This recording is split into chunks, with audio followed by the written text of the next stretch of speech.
मी आनंद रेखी, महाराष्ट्र प्रदेश कार्यकारिणी सदस्य भाजप, राष्ट्रीय मराठी मोर्चाचा राष्ट्रीय अध्यक्ष। दिल्लीच्या विधानसभाच्या निवडणुका झाल्या आणि त्यात भाजपला चांगले यश मिळालं।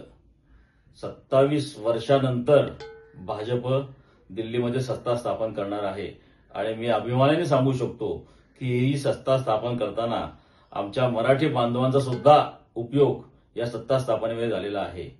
सर्व दिल्लीमधील मराठी बांधवांना मी हार्दिक आभार मानतो। सगळ्यांनी एकत्रपणे येऊन भाजपच्या उमेदवारांना विजयी करण्यामध्ये मोलाचा वाटा उचललेला आहे।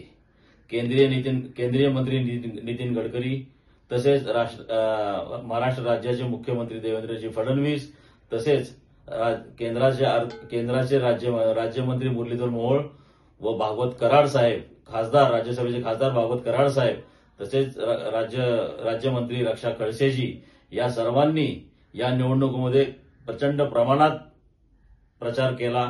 सर्व ठिकाणी जाऊन सभा घेतल्या। सर्व मराठी लोकांनी मिळून देवेंद्र फडणवीसांचा सत्कार केला। सर्व मराठी लोकांना एकत्र येण्यासाठी दिल्ली भाजपने मराठी प्रकोष्ठची स्थापना केली।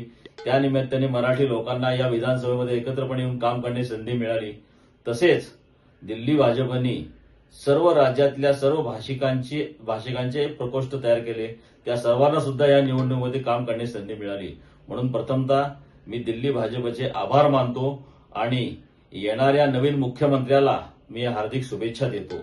निश्चितपणे आम्ही सर्व मराठी लोक एकत्र येऊन दिल्लीतल्या मराठी लोकांच्या मागण्या आणि त्यांच्या अडचणी सोडवण्यासाठी येणाऱ्या नवीन मुख्यमंत्र्यांची भेट घेऊ आणि दिल्लीतल्या मराठी लोकांना न्याय द्यायचा निश्चितपणे प्रयत्न करू। धन्यवाद।